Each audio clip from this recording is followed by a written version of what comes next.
할렐루야, 아멘. 수요예배에 오신 여러분들을 진심으로 환영합니다.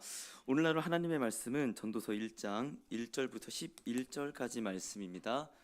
전도서 1장 1절부터 11절까지 말씀, 저와 여러분들이 한 절씩 교독하겠습니다. 제가 먼저 읽겠습니다. 다윗의 아들 예루살렘의 왕 전도자의 말씀이라. 전도자가 이르되 헛되고 헛되며 헛되고 헛되니 모든 것이 헛되도다. 해 아래에서 수고하는 모든 수고가 사람에게 무엇이 유익한가? 한 세대가 가고 한 세대는 오되 땅은 영원히 있도다. 해가 뜨고 해는 지되 그 떴던 곳으로 빨리 돌아가고 바람은 남으로 불다가 북으로 돌아가며 이리 돌며 저리 돌아 바람은 그 불던 곳으로 돌아가고 모든 강물은 다 바다로 흐르되 바다를 채우지 못하며 강물은 어느 곳으로 흐르든지 그리로 연하여 흐르느니라. 모든 만물이 피곤하다는 것을 사람이 말로 다 말할 수는 없나니 눈은 보아도 족함이 없고 귀는 들어도 가득 차지 아니하도다. 이미 있던 것이 후에 다시 있겠고 이미 한 일을 후에 다시 할지라. 해 아래에는 새 것이 없나니. 무엇을 가르쳐 이르기를 보라 이것이 새 것이라 할 것이 있으랴 우리가 있기 오래전 세대들에게도 이미 있었느니라. 함께 읽겠습니다. 이전 세대들이 기억됨이 없으니 장래 세대도 그 후 세대들과 함께 기억됨이 없으리라. 아멘. 우리 옆에 계신 분들께 이렇게 인사해 봤으면 좋겠습니다. 빈자리인 만큼 당신이 큽니다. 네, 사실 저희 사역자 드리라 해봤자 간사님이랑 저밖에 없긴 없는데 이제 걱정을 했어요. 이번 주에 목사님도 가시고 민전사님 가시고 명수 집사님도 가시고 다 가시고 해갖고 이걸 어떻게 해야 되나 굉장히 좀 걱정이 됐는데 하나님은 그냥 신실하게 일하시는 것 같아요. 저는 그러니까 빈자리가 분명히 크긴 큰데 그렇게 크게 느껴지지 않는 이 예배의 현장에 있는 것 같습니다. 그래도 생각해 보니까 제가 왜 목사님의 빈자리가 내가 그렇게 크게 안 느껴졌지? 제가 바쁘더라고요. 목사님 가면은 제가 그 틈을 느낄 틈이 없는 것 같아요. 뭐 내일 아무튼 네, 감사하게 바쁘고 있는데 그래도 함께 이렇게 예배드리는 공동체가 있어서 참으로 감사합니다. 이제 에스더서가 끝나고 또 하나님께 기도를 했습니다. 하나님 어떤 말씀을 전하면 좋을까요? 근데 이제 요 근래 들어서 저한테 많이 이제 어디 교회이든 다른 청년이들 안 믿는 친구든 상관없이 그런 말들을 많이 했었어요. 그러니까 이 삶에 어떤 문제가 없다. 의미가 없다. 이 삶에 내가 왜 살아가는지 의미도 없고 재미도 없고, 그러니까 저희 젊은 세대들의 말로는 노잼식이라고 하거든요. 그러니까 뭘 해도 재미가 없는 거예요. 그러니까 실은 뭘 해도 의미가 없다라는 거죠. 근데 이게 신앙생활을 하지 않는 청년들뿐만 아니라 신앙생활을 하고 있는 그러한 사람들에게도 이 예배가 무슨 의미가 있는 것 같지? 또 무엇보다 이 십자가와 복음이 내 삶에 너무 먼 거예요. 그러니까 이 십자가 복음을 내가 얘기를 하고 있고 내가 예수를 위해서 살겠습니다 선포를 하는데 실은 이게 진심이 아닌 거예요. 어떤 말인지 알겠습니까? 다 같이 예수를 따라합시다. 예수를 위해 삽시다 아멘 하는데 이게 내 삶에 다가오지 않는 공허한 외침들이라는 사실을 이러한 얘기를 하는 것을 제가 많이 들었습니다. 그래서 하나님, 지난번에도 한번 얘기했었지만 어쩌면 저희 설교자들은 너무 하늘에서 설교하는 느낌을 줄 때가 있었던 것 같아요. 예수로만 충분합니다. 뜨겁게 저희는 설교를 하는데 혹은 이 모습을 보고 회중들은 오늘 전사님 좀 은혜 받았네. 오늘 전사님 좀 영빨 있네. 이러고 그냥 가는 거죠. 마치 한 명의 설교자를 관람하고 가고 예수는 저 멀리 있는 것처럼요. 그래서 하나님 어떻게 이 설교를 회중석에서 제가 할 수가 있을까요? 하면서 주신 말씀이 이 전도서였습니다. 헛되고 헛되며 헛되니 모든 것이 헛되도다. 이 헛된 삶에서, 그러니까 마치 군대를 다녀오신 분들이 많이 없는 것 같아요. 군대를 다녀오셔보면 알겠지만 삽질을 계속하는 거예요. 삽질해. 박 삽질하는데 왜 하는 거예요? 아무도 묻지를 못해요. 하라니까 하고 다시 묻어. 예? 하고 왜 이걸 했을까? 하면 일과가 끝나 있는 거죠. 그러니까 마치 그런 것처럼 저희의 신앙생활이 흘러가고 있진 않는가 하는 차에 하나님께서 이 전도서 말씀을 주셨는데요. 이후에 그래서 계속 전도서 말씀을 나눠보고자 합니다. 목적은 단 한 가지입니다. 의미 없고 허무한 저희들의 삶과 실체가 더 밝혀지길 원해요. 더 폭로되길 원해요. 저와 여러분들이 그냥 묻고 지나갔던 그 의미 없음, 이 가벼움, 나의 존재의 가볍고 죄악됨, 허무함들이 더 밝혀지기 원해요. 그리고 그 삶에서 십자가로 말미암아 하늘과 이 허무한 내 삶이 연결되어서 의미 있고 가치 있는 예수의 보혈이 담긴 그러한 삶이 되는 은혜가 있기를 소망합니다.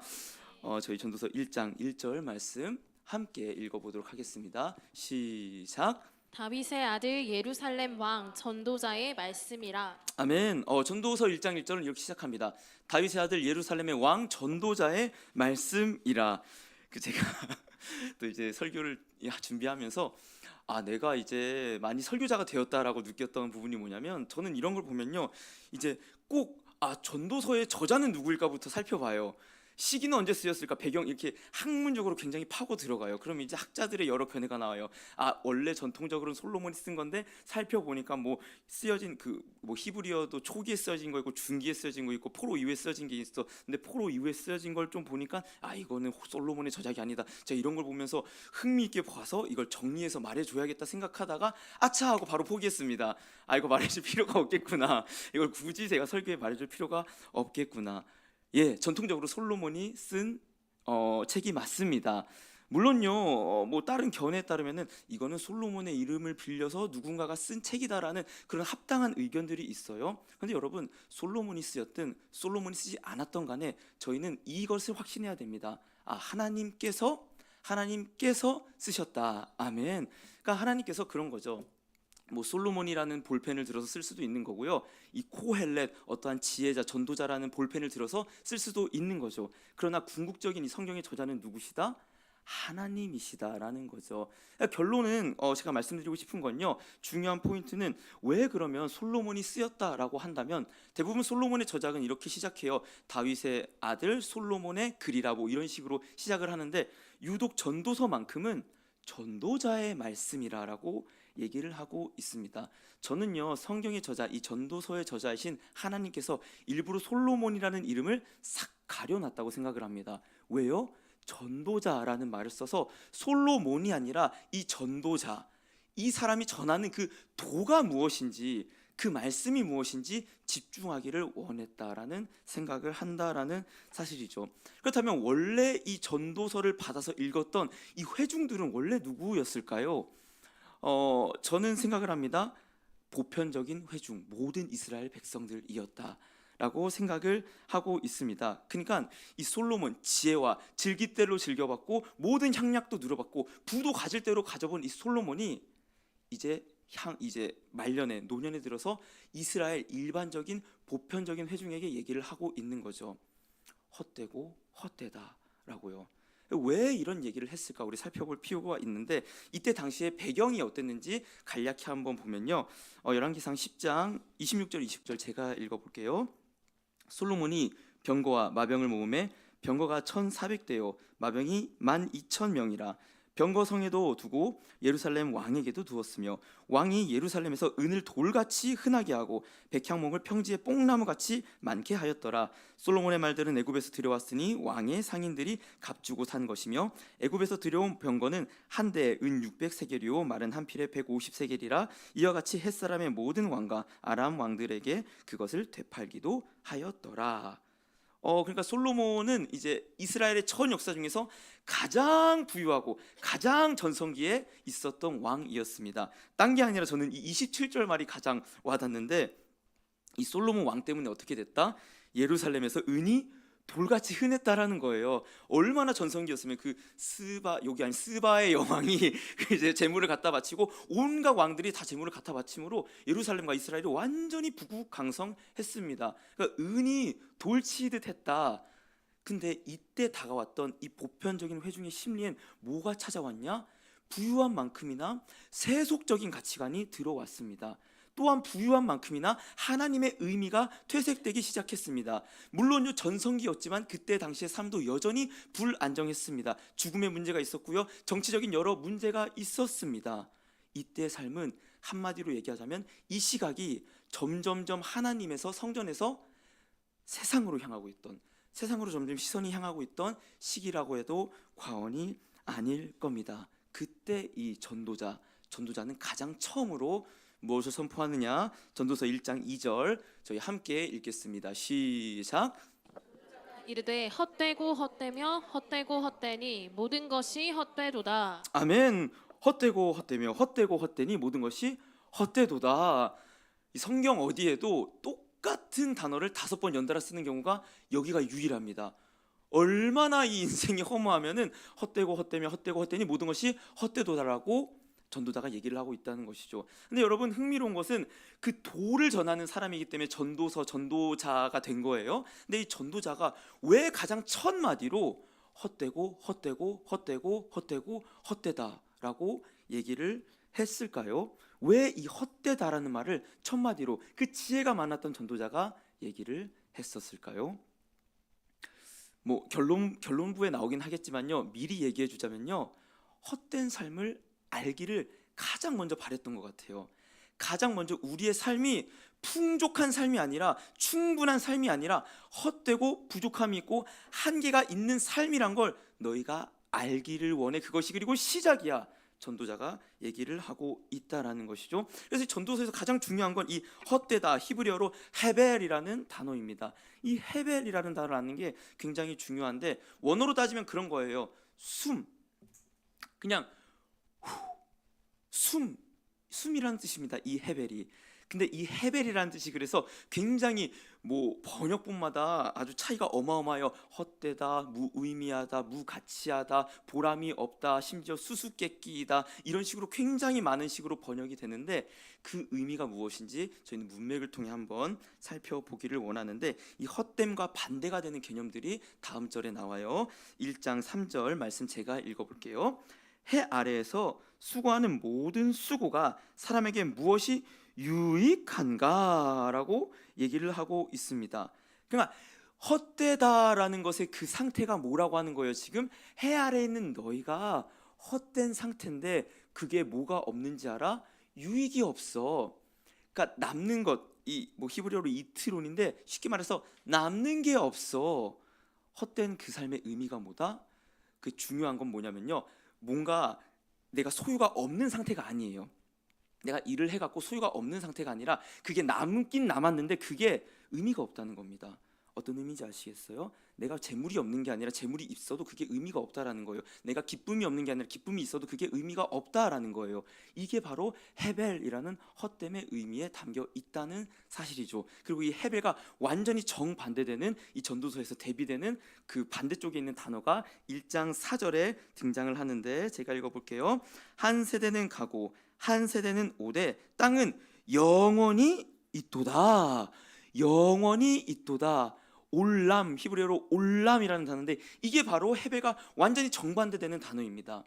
그러니까 이 헤벨이라고 하는 무의미하다, 허무하다, 헛되다, 공허하다라는 것과 정반대되는 건요 영원입니다. 영원과 반대되는 그 개념이 바로 헛되다라고 얘기를 하고 있다라는 사실이죠. 시편에도 똑같이 이 헤벨을 이렇게 써요. 시편 62절 9절에 보면 아 슬프도다 사람의 입김, 이게 헤벨이에요. 입김이며 인생도 속임수니 저울에 달면 그들은 입김보다 가벼우리로다. 그러니까 이 시편의 기자가 얘기를 하는 거예요. 우리 삶이 뭐 그렇게 잘났니? 저울에 달면은 한없이 가벼워. 사라지는 헤벨, 입김과 같은 인생이야라고 얘기하고 있다는 사실이죠. 그러니까 저희는 이 땅을 살면서요, 이때 당시 이스라엘 사람들처럼 점점 시선이 하늘이 아니라 땅으로 향하고 있을 때 뭘 기억해야 된다? 영원이 있구나. 저 하늘이라는 영원이 있구나. 내 삶이 지금 영원이 없는 상태에서 헛됨 가운데 있을 수 있겠구나라는 것을 전도자는 기억하기를 바랬다라는 사실이죠. 여러분, 그러니까 우리는 이걸 기억해야 됩니다. 원래 우리는 이것도 저희 강도사고시 조직신학 문제 중 하나였습니다. 원래 태초의 사람은 죽도록 창조가 되었습니까? 아닙니다. 네, 아니죠. 원래 영원히 살도록 창조된 거예요. 하나님의 형상을 따라서. 물론 조건이 있었어요. 너희가 선악을 아는 열매를 따먹지 않았을 때, 즉 나의 명령에 순종한 상태에 있을 그때 내가 너희에게 계속하여서 생명과 은혜를 불어넣어 주므로 너희는 나와 영원한 생명을 누리는 관계였어라고 하나님은 얘기를 했었다는 것이죠. 그러니까 우리 마음에 실은 뭐 어떤 마음이 있는 거예요? 영원을 사모하는 마음이 있습니다. 전도서 7장에도 나중에 보겠지만 영원을 사모하는 마음이 있어요. 왜냐?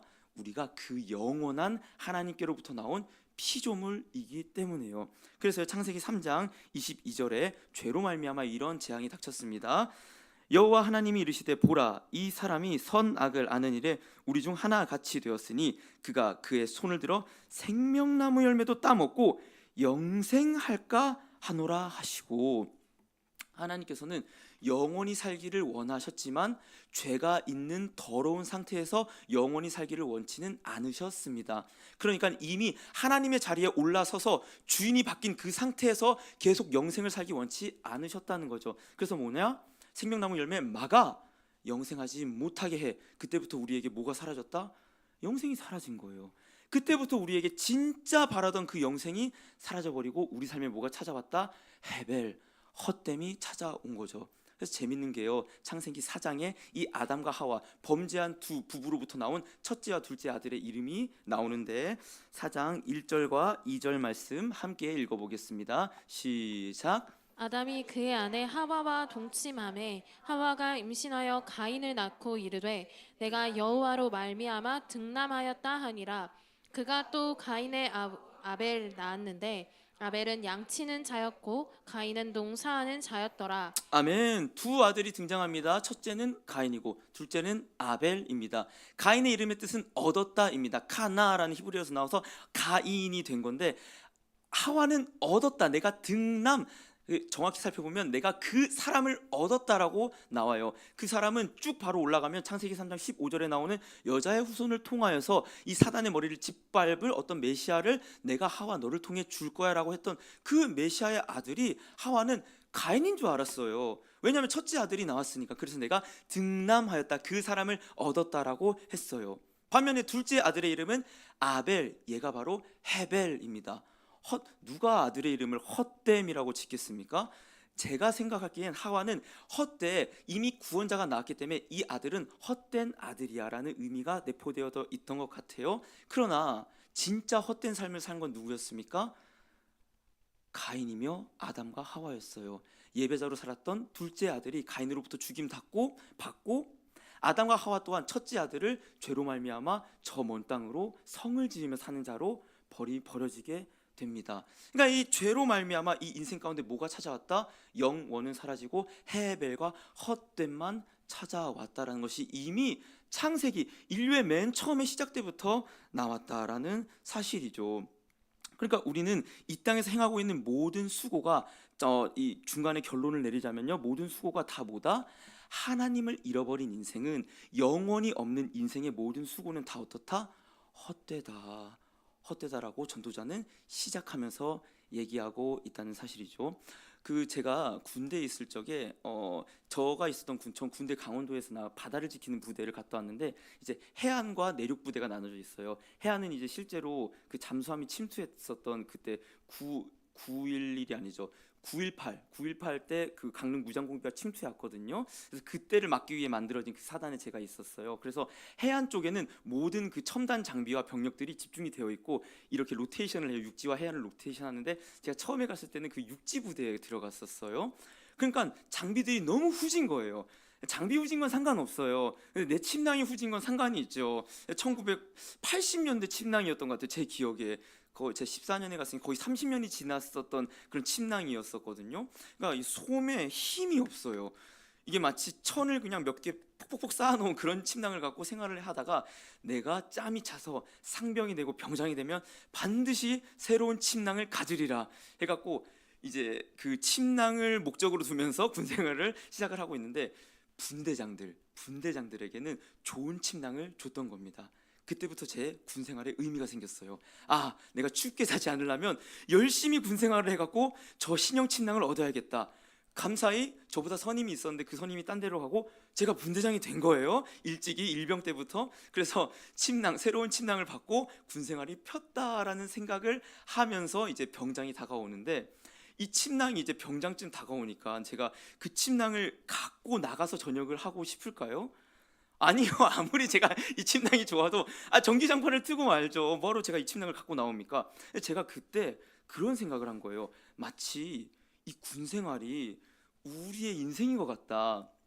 그러니까 우리는 그 군대 침낭 하나를 얻으려고 아등바등하면서 살다가 그걸 얻고 나면은 야 이걸 내가 지키려고 또 아등바등하면서 사는 거예요. 전역할 때가 되니까 뭐 신형 침낭이든 모포든 무슨 소용이 있습니까? 그게 저한테 밖으로 나가갖고 전기장판에 누워갖고 뜨뜻하게 자면은 그게 천국인데, 마치 이 땅에서의 삶에서의 모든 수고가 오늘 전도서의 말처럼 영원히 없으니까, 이 가치에 영원히 없으니까 헛되다라고 느껴진 겁니다. 우리 말씀을 통해서 한번 생각해 볼 필요가 있어요. 내가 지금 쫓고 있는 가치가 영원의 가치인가, 아니면 군대 침낭인가? 내 군대 침낭 오고 그거 지키려고 지금 아등바등하면서 살지 않는가? 한번 생각해 볼 필요가 있을 겁니다.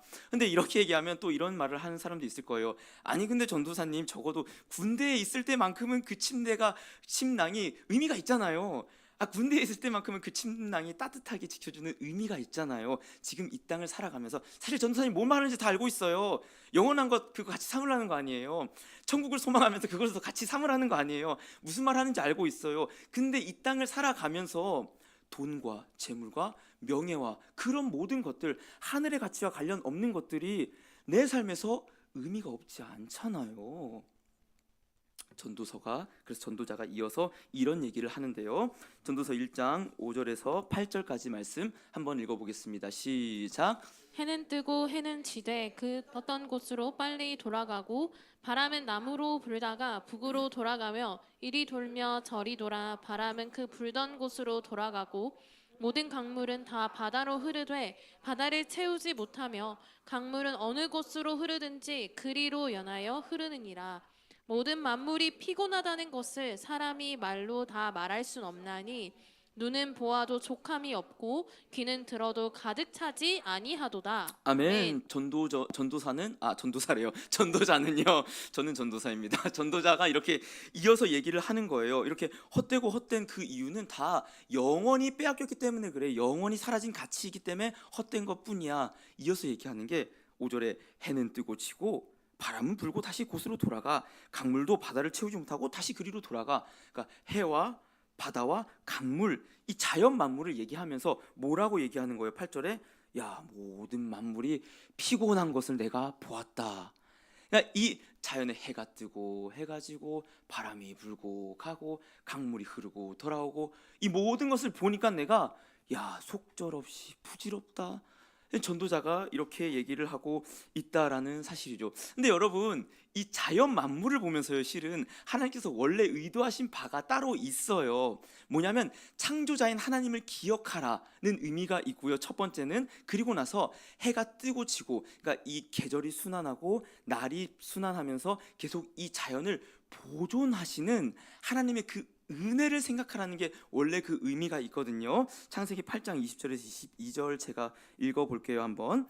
노아가 여호와께 제단을 쌓고 모든 정결한 짐승과 모든 정결한 새 중에서 제물을 취하여 번제로 제단에 드렸더니, 여호와께서 그 향기를 받으시고 그 중심에 이르시되 내가 다시는 사람으로 말미암아 땅을 저주하지 아니하리니 이는 사람의 마음이 계획하는 바가 어려서부터 악함이라. 내가 전에 행한 것 같이 모든 생물을 다시 멸하지 아니하리니 땅에 있을 동안엔 심음과 거둠과 추위와 더위와 여름과 겨울과 낮과 밤이 쉬지 아니하리라. 아멘.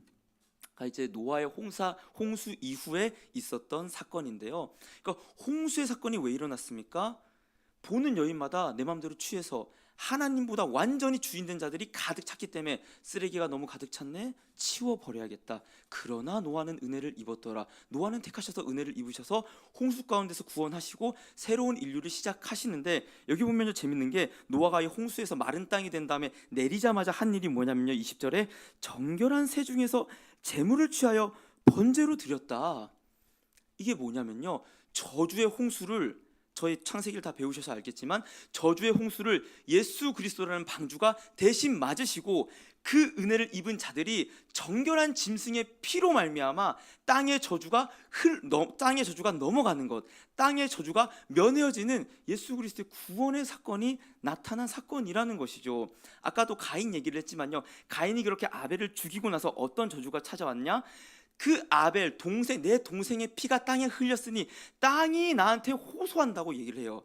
그래서 너가 땅으로부터 저주를 받을 거야. 땅이 효력을 내지 못할 거야. 땅이 그래서 너한테 소산을 주지 못할 거야 라고 얘기를 하고 있는 거고, 아담이 범죄했을 때는 뭐라고 얘기하냐면요, 아담 너의 죄로 말미암아 땅이 저주를 받아 엉겅퀴와 찔레를 낼 거야 라고 얘기를 하는 거예요. 근데 이게 전도서와 함께 묶여서 보면 어떤 의미냐면요, 너희가 영혼의 것을 상실했니? 너희 영혼이 사라진 그 인생에서 하는 모든 수고가 다 뭐다? 헛되다. 헛된 고생의 인생이 너에게 찾아왔다. 이거를 보여주고 있다는 거죠. 그러나 노아로 말미암아 어떻게 된다는 거예요? 그 땅의 저주가 물러갔다. 땅의 저주가 물러갔다 라고 하면서 22절에 뭐라고 얘기합니까? 땅이 있는 동안에는 심음과 거둠과 추위와 더위와 여름과 겨울과 낮과 밤이 쉬지 아니하리라. 내가 다시는 너희 원래 악이 가득 차서 내가 홍수로 쓸어버렸잖아.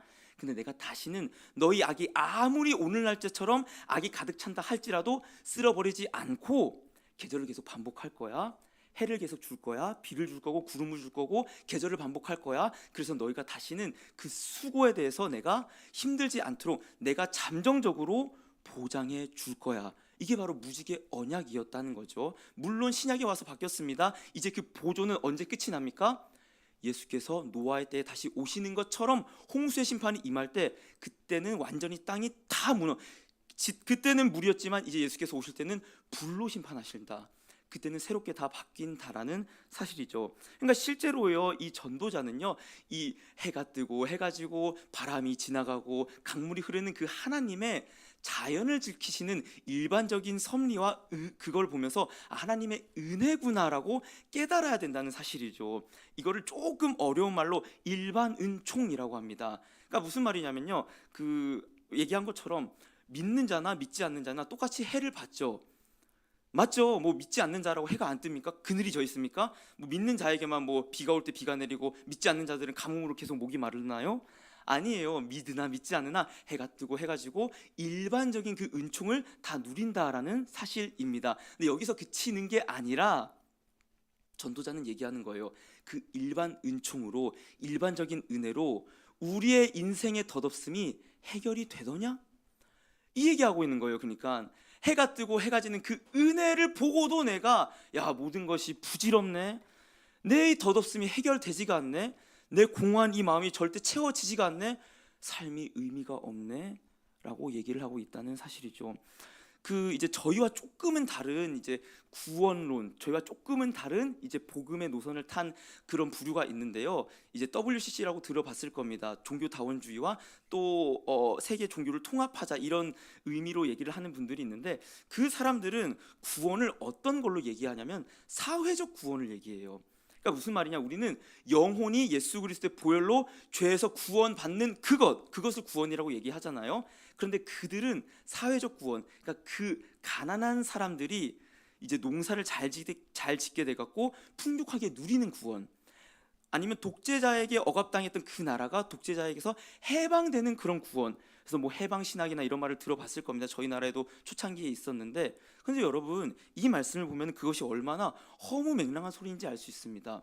여러분 그래요. 그냥 다 차치하고 등 따시고 배불러서 해가 뜨고 해가 지고 하는 삶을 살면은 이 인간의 마음에 진짜 안식이 찾아옵니까? 등 따시고 배부르는 그 상황 속에서 진짜 나의 영혼이 구원받는 그 구원이 이루어집니까? 그 일본의 사토리 세대라는 것이 있습니다. 그러니까 저희가 뭐 MZ 세대 하는 것처럼 일본의 젊은 세대를 사토리 세대라고 하거든요. 근데 그 사토리 세대가 지금 일본이 잃어버린 뭐 30년, 40년 경제 침체를 좀 오래 겪었잖아요. 그때 태어나서 지금 청년이 된 세대들이에요. 지금 저희 나이 또래들인데, 근데 이 세대들의 특징이 있습니다. 뭐냐면 꿈이 없어요. 원하는 것도 없고 의욕도 없고 열정도 없어요. 그러니까 저희 MZ 세대들은 이제 그래도 막 뭐 하기 싫어요 해도 그래도 뭐 연끌도 하고 투자도 하고 뭘 하려고 하잖아요. 근데 이들은 연끌도 없어요, 투자도 없어요, 직업도 구하기 싫어요. 그냥 알바하면서 내 먹을 거 살면서 그냥 살면 그걸로 좋게. 근데 왜 이런 세대가 나타났을까? 그러니까 소비를 안 한다는 거예요. 벌지도 않고 소비도 안 한다는 거예요. 그래서 일본 입장에서는 굉장히 위기죠. 왜 이런 일들이 찾아왔을까? 그러니까 그들이 경제 침체 속에서 태어났어 쭉 이 상황을 지켜오면서 이들 가운데는 그냥 지금 삶에서 안정적으로 사는 게 최고구나. 그러니까 작은 소확행이라고 하잖아요.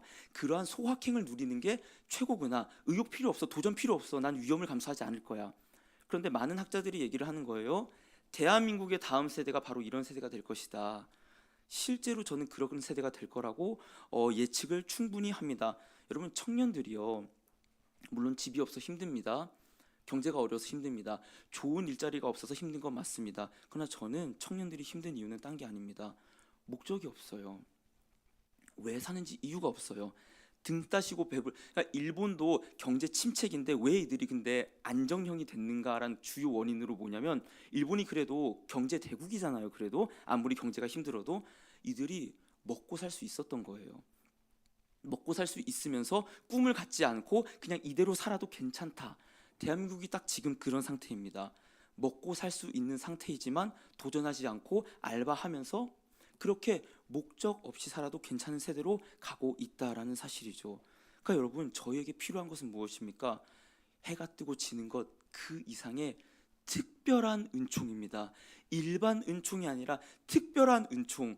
우리가 원래 영원으로부터 왔으니 영원을 사모하고 영원의 마음을 채워줄 수 있는 그 하나님의 특별한 은총이 필요하다라는 사실이지요.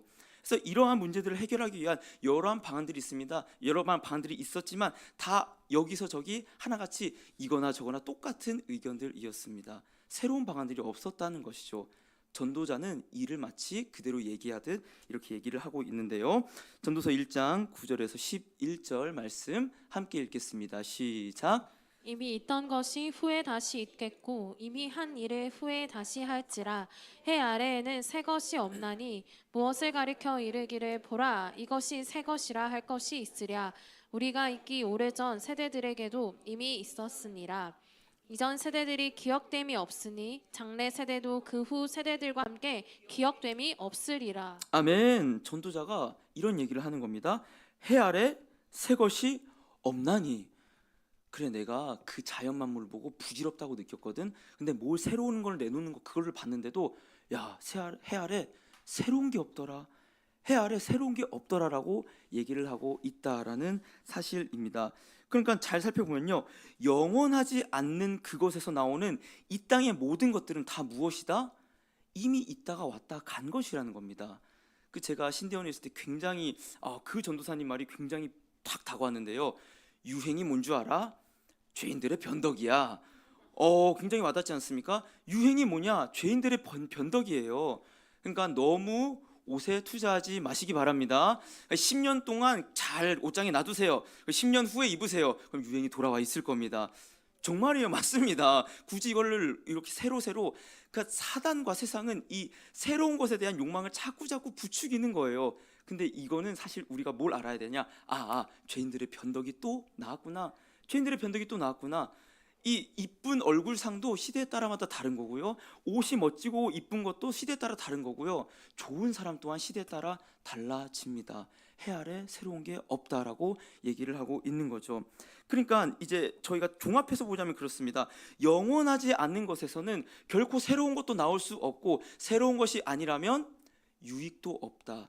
모든 해 아래의 수고가 유익함이 없다라고 전도자가 얘기하고 있다라는 사실입니다. 앞서도 얘기했지만 저는 이 말씀을 보면서 저희가 생각해야 될 필요가 있다라고 생각합니다.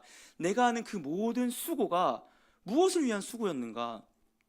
진짜 군대 침낭을 얻기 위한 수고 아니었나?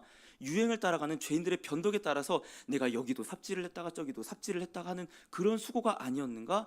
나의 수고에 어떠한 영혼의 가치가 담겨 있었는가?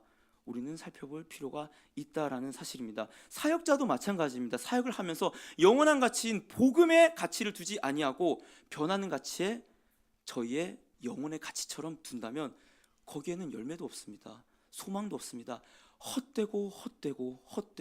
헛되고다. 사람의 수는 늘어날 수도 있고 줄어들 수도 있습니다. 그러나 복음만이 진정한 가치인 줄 아는 사역자라면은 그것에 좌주지 아니하고 진짜 하늘의 열매를 볼 수 있다라고 생각한다라는 사실이죠. 그렇다면 여러분, 진짜 새 일은 어디에서 일어납니까? 진짜 우리의 삶에 해 아래서의 매번 반복되던 죄인들의 변덕으로 일어나는 그러한 만족이 아니라 진짜 새 일은 어디로부터 일어납니까? 여호와의 구원으로부터 일어납니다. 이사야 43장 19절에서 20절 제가 한번 읽어보겠습니다. 보라, 내가 새 일을 행하리니 이제 나타낼 것이라 너희가 그것을 알지 못하겠느냐. 반드시 내가 광야의 길을 사막에 강을 내리니 장차 들짐승 곧 승냥이와 타조도 나를 존경할 것은 내가 광야의 물을 사막의 강들을 내어 내 백성 내가 택한 자에게 마시게 할 것임이라. 아멘. 얘기하고 있어요. 말씀은 얘기하는 거예요. 새 것은 무조건 하나님입니다. 인간에게 새 것이 나오는 건 없어요. 이 생각이나 저 생각이 다 거기서 거기 피차 일반입니다. 다른 새 것을 무엇을 찾습니까? 오직 말씀, 오직 하나님에서만 구원, 새로운 일이 일어나는 줄 믿기를 소망합니다. 그러니까 이것은 이사야 문맥에서는 포로귀환의 얘기가 맞아요. 그러나 궁극적으로는 이 새 일, 너희가 그 광야에서 샘이 나고 목마른 자들 줄인 자들이 내게 와서 값없이 먹으라는 그 일이 누구한테서 일어나는 겁니까? 예수 그리스도. 너희가 이제까지 헛되고 헛된 것들을 찾았니? 이제 진짜 너희를 살리는 샘물, 그 생명수를 줄 새 일이 일어날 거고 일어났어. 그게 바로 예수 그리스도야 라고 얘기를 하고 있는 겁니다. 그 예수님이 뭐라고 얘기했냐면요, 마태복음 16장 26절 이렇게 얘기합니다.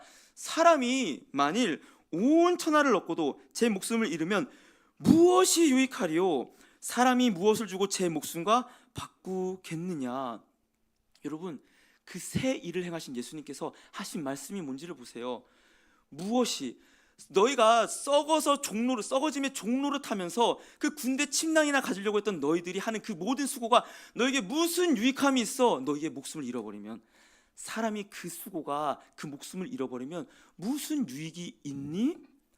예수님께서 얘기를 하고 있는 거예요. 너희가 진짜 찾아야 될 그 새 일은 영원한 생명이야. 너희가 창조 때 잃어버렸던 그 영원한 생명을 너희가 찾아야 돼. 그리고 나는 그것을 주로 왔어. 무엇이 유익한지, 진짜 이 땅에서 먹고 마시는 게 유익한 건지, 하늘의 재물을 쌓고 영원을 위해서 사는 게 유익한지 잘 생각해봐. 예수님 얘기하고 있으면서 예수님께서 이런 얘기를 하는데요, 마태복음 23장 35절 함께 읽어보겠습니다. 시작. 그러므로 의인 아벨의 피로부터 성전과 제단 사이에서 너희가 죽인 바라가의 아들 샤갈의 피까지 땅 위에서 흘린 의로운 피가 다 너희에게 돌아가리라. 아멘. 예수님께서 성전 설교하실 때입니다. 바리새인들 앞에 두고, 예수를 죽이려고 작정한 바리새인들 앞에 두고 이런 얘기를 하는 거예요. 그러므로 의인 아벨의 피로부터 너희가 그 의인들을 모두 죽였지, 그렇게 너희가 나도 죽일 거야. 그런데 여러분, 이 예수님은 그 아벨의 라인에 섰다는 거예요. 이 아벨이 누구냐? 아까 창세기 4장에 나왔었던 그 헤벨, 그 헛되어 보이는 그 예배자의 라인에 섰다라는 겁니다. 여러분, 그러나 놀라운 역설은요, 헛되어 보이는 예수의 죽음이 이 땅에 유일한 새 일을 행하신 가장 가치 있는 일이었다는 사실입니다. 우리가 보기에는 헛된 일, 세상이 보기에는 그 헛된 복음의 일이 바로 생명을 살리는 유일한 일이었다, 예수님은 얘기하고 있는 겁니다. 그러니까 저는요, 아벨의 삶이 성경에 나와 있지는 않는데요, 그 아담, 하와, 가인, 아벨 중에서 가장 행복하고 가치 있는 삶을 살았던 사람은 바로 아벨이라고 확신합니다. 왜 양을 쳤을까요? 이제 제가 세윤이한테는 주입을 시켰어요. 세윤이는 알아요. 그래서 왜 양을 쳤습니까? 노아 홍수 이전에는 고기를 먹지도 못했어요. 그 양을 왜 쳤어요? 먹으려고요? 아니요. 아벨이 들었어요. 여자의 후손을 통하여서 메시아가 올 거야. 그리고 나서 우리 엄마 아빠한테 하나님께서 어떤 짐승을 죽여갖고 가죽옷을 입혀주네. 구원자는 이렇게 오나 보다. 이 메시아의 약속은 어떠한 죽어야 될 우리 엄마 아빠, 죽어야 될 우리 나 대신에 어떠한 짐승, 희생양이 제물이 되어서 나의 이 죄를 덮어주는 의의 옷을 입힘으로 오는구나. 그 믿음이 아벨에게 있었기 때문에, 그래서 양으로 예배 드린 거예요. 그래서 양으로 제사를 드린 거고, 그래서 목동의 삶을 살면서 하나님, 나 그 약속이 이루어질 걸 믿어요. 하나님, 나 그 약속이 이루어질 걸 믿으며 난 예배자로 살아가요. 그러다 세상에게 맞아 죽는 그게 바로 우리 예배자의 삶이에요, 실은. 그러나 헤벨, 헛된 삶입니까? 아니요. 영혼의 가치를 두잖아요. 우리는 영혼의 가치를 두잖아요. 군대 침낭이 아니잖아요. 밖으로 나와서 저녁 이후의 삶을 제가 군대를 있을 때 진짜 기억나는 그 선임 한 명이 있어요. 자기는 연대 의대를 합격했는데 고대 의대를 합격했는데 연대 의대를 가야겠다고 공부를 하려고 군대를 왔던 선임이 있었어요. 그래서 밤마다 이 불을 켜놓고 연등을 하면서 수능, 수학의 정석이랑 이제 수학의 정석을 늘 군장에 들고 다녔어요. 그래서 텐트를 치면은 그 위에다가 이제 집게로 찍는 딱 불빛을 랜턴을 켜갖고 그걸 보면서 공부했었던 선임이 있었거든요. 근데 이제 그 선임이 이제 전역할 쯤에 우리 다 궁금했던 거예요. 아니 고대 의대도 좋지 않냐? 근데 왜 연대 의대여야 되냐? 사랑의 힘이 강합니다. 자기가 좋아하는 여자가 연대 간호학과를 갔다는 거예요. 그 간호학과 의대 그래서 맞춰서 같이 몰라요. 지금 이해가 안 돼요. 지금 생각해도 그래서 연대 의대를 가겠다는 거예요. 그래서 그렇군요. 저희는 무슨 집에 어려운 사정이 있어서 내가 일으키겠다 그런 게 아니었더라고요. 근데 전역하고 나서 얼마 지나지 않아서 연대 의대 합격했다는 소리를 들었습니다. 저희가 여러분 좀 비유가 이상할 수도 있겠지만 전역 이후를 사는 삶이 영원 이후를 사는 삶, 영혼의 가치를 두고 사는 삶은요 그 군대 침낭이 목매지 않아요. 수학의 정석을 공부하고 다니죠. 마찬가지입니다. 영혼을 사는 자들이 너희가 지금 재물을 가득 모아놓고 죽으면 무슨 소용이랴? 내가 너희에게 그 영혼을 주기 위해서 아벨의 라인에 섰다. 내가 아벨의 라인에 서서 그 피로 너희를 구원할 것이다. 너에게 영원한 생명을 주겠다 말씀하셨습니다. 그래서 히브리서 12장 24절에 이렇게 얘기하고 있어요. 새 언약의 중보자이신 예수와 및 아벨의 피보다 더 나은 것을 말하는 뿌린 피니라. 아멘. 그러니까 뭐예요? 아벨의 피보다 이전에 있었던 모든 제물의 피보다 그거와 비교할 수 없는 너에게 영원한 생명을 주는 예수의 피가 뿌려졌어. 영원을 살아. 영원의 가치를 살아. 히브리서는 얘기하고 있습니다. 그리고 그 영혼의 가치를 살면서 해 아래 모든 것이 모든 수고가 헛되다고 얘기했던 이전의 전도자와는 다르게 진짜 영혼의 가치를 살면서 그 진짜 수고의 가치를 안 바울이 이렇게 얘기를 했습니다. 고린도전서 15장 28절이에요. 고린도전서 15장 28절 저희 함께 읽도록 하겠습니다. 시작. 그러므로 내 사랑하는 형제들아 견실하며 흔들리지 말고 항상 주의 일에 더욱 힘쓰는 자들이 되라. 이는 너희 수고가 주 안에서 헛되지 않은 줄 알미라. 아멘. 아멘. 너희 수고가 주 안에서 헛되지 않은 줄 알미라. 아멘. 여러분요, 저희가 하는 모든 직업의 생활, 소산을 얻는 모든 생활들이요, 그게 예수의 일과 복음의 일과 예수 안에서 이루어지는 일이 아니라면요, 전도서 말씀의 근거에 따라서 다 헛된 일입니다. 배를 불리기 위해 일을 하십니까? 바울은 얘기했어요. 너희가 가난한 자를, 너희 성도 중에 어려운 사람을 돕기 위해서 열심히 너희 손으로 수고하여 일을 하라. 교회를 위해서 일을 해라라고 얘기를 하고 있습니다. 너희가 그 직장 생활에 가갖고 그 사람들을 만나면서 그저 너희의 유익을 위해서 인간관계를 쌓느냐? 아니요. 바울은 곳곳마다 가는 곳곳에 인간관계들마다 복음을 전하기 위해서 그 인간관계를 쌓았었습니다. 우리의 모든 수고가요, 예수 밖에 있다면요, 헛된 일이죠. 의미가 무엇이 있겠습니까? 그러나 예수 안에 있을 때 거기에 영원의 가치가 담겨지기 때문에 그 일들은 의미가 있는 삶으로 바뀌는 줄로 믿습니다. 바울은 그래서 고린도후서에서 이렇게 얘기를 한 거예요. 고린도후서 5장 17절에 보면요, 그런즉 누구든지 그리스도 안에 있으면 새로운 피조물이라 이전 것은 지나갔으니 보라 새 것이 되었도다. 아멘. 누가 보라 새 것이라 할 자가 누가 있느냐? 전도자가 얘기했어요. 그러나 복음이 그것을 확 전복시킨 거예요. 아니, 예수 안에서 나는 전혀 새로운 존재가 되었어. 왜요? 영혼을 아는 자가 됐잖아요. 천국의 소망을 둔 자가 되었잖아요. 이제 나는 썩어 종노릇하는, 죽음의 종노릇하는 자가 아니라 내가 죽더라도 나는 복음이 더 우선이야. 왜? 영원한 생명이 있으니까 죽음이 두렵지 않아요. 무너짐이 두렵지 않고요. 이 땅에서 사는 그 삶에 대해서 난 영원한 가치에 속한 자이기 때문에 두렵지 않아. 이것만큼 새로운 피조물이 있나요? 이것만큼 새로운 피조물이 어디 있을까요?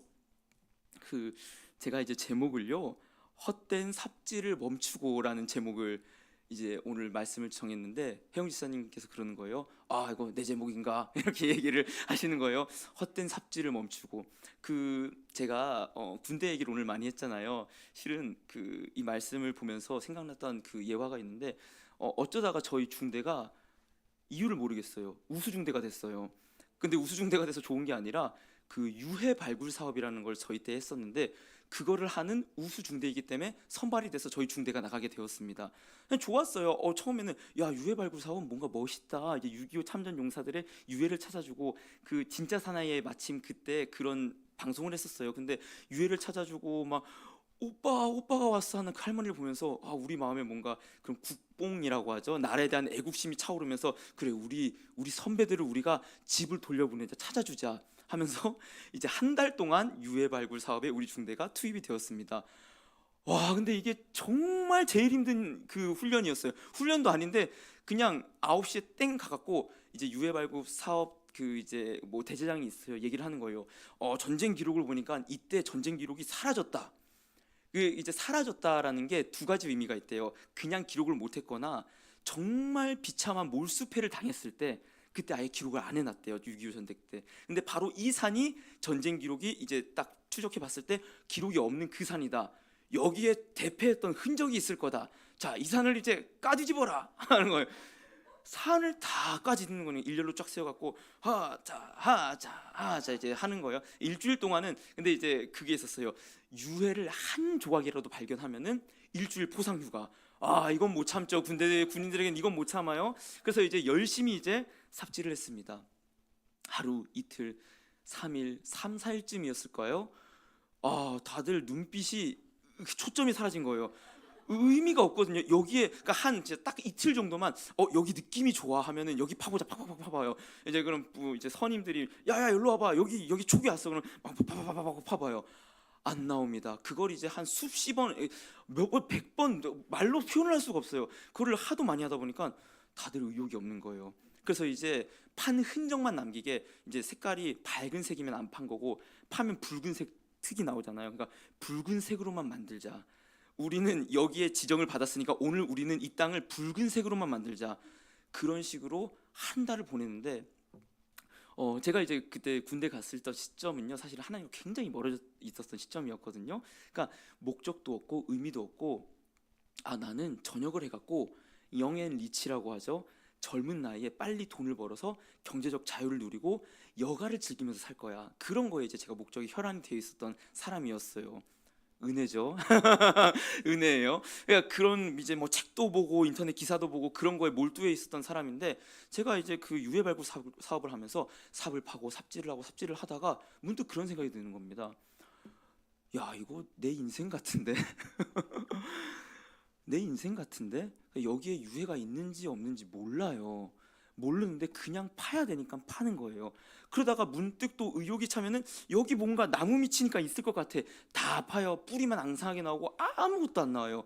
그게 몇 번을 반복되니까 이 삶의 목적과 의미가 무엇일까? 아니, 내가 목적과 의미를 안다 한들 이게 진짜 땅에 묻혀있는 유해처럼, 땅에 묻혀있는 그 보화처럼 진짜 찾을 수 있는 진짜 가치가 있는 의미와 목적이 맞을까? 그 생각을 하면서 제가 한 달 동안 유해 발굴 사업을 했었습니다. 남자는 이래서 군대를 가야 돼요. 그래야 철이 드는 것 같아요. 그리고 나서 제가 전역을 할 때쯤에 하나님께서 참 감사하게 저를 다시 만나 주셨어요. 다시 나랑, 그때는 기공도 싫어했을 테니까 다시 나랑 그 기공으로 영광 돌려볼래? 너 그걸로 한번 선교해볼래? 하나님께서 제가 전역할 때쯤에 그런 마음을 주시고 그 길을 오고 지금 여기까지 오게 해 주셨습니다. 지금은요, 제 인생이 어떠냐고 물으신다면요, 편하진 않습니다. 쉽진 않고요. 저도 이 삶에서의 전도서에서처럼 모순과 또 어떠한 헛된 것 같은 상황들을 많이 발견해요. 그러나 오늘 말씀을 통해서 저는 한 번 더 깨달았습니다. 하나님, 나는 영원한 것을 전하고 있습니다. 하나님, 나는 영원한 생명을 전하고 있습니다. 아니, 하나님, 나는 생명을 살리는 복음을 전하고 있습니다. 나의 삶은 가치 있습니다. 아멘. 여러분, 이건 저 같은 전도사와 사역자에게만 해당하는 것이 아닙니다. 영원의 가치를 두지 않던 그 일을 내려놓으시고 복음을 위한 일, 교회를 위한 일, 예수 그리스도와 이 영원한 생명을 위한 일에 삽을 되시길 소망합니다. 그리고 이 예배가 영원한 것이 선포가 되고 영원한 것을 따르는 자들이 보여주는 그 증거된 삶이라는 것을 믿고 이 예배에 전혀 가치 있지 않아. 누군가가 왜 매일 예배가? 그 예배 드리는 게 무슨 의미가 있어? 너가 하는 그 기도가 무슨 의미가 있어? 아니 네가 허공에 삽질하는 거야. 아니 네가 향방 없는 삽질하는 거야. 너 어디에 묻혀있는지 모르고도 삽질하고 있지. 나는 어디에 뭐가 묻혀있는지 알고 삽질하고 기도하고 예배하고 있어. 나중에 보게 될 거야. 보화를, 땅속에 묻혀진 그 천국이라는 보화를 너는 보게 될 거야. 담대한 마음을 가지고 하나님 내 삶은 헛되지 않습니다. 영혼의 가치를 두고 있으니 가장 의미 있는 삶입니다. 고백하는 저희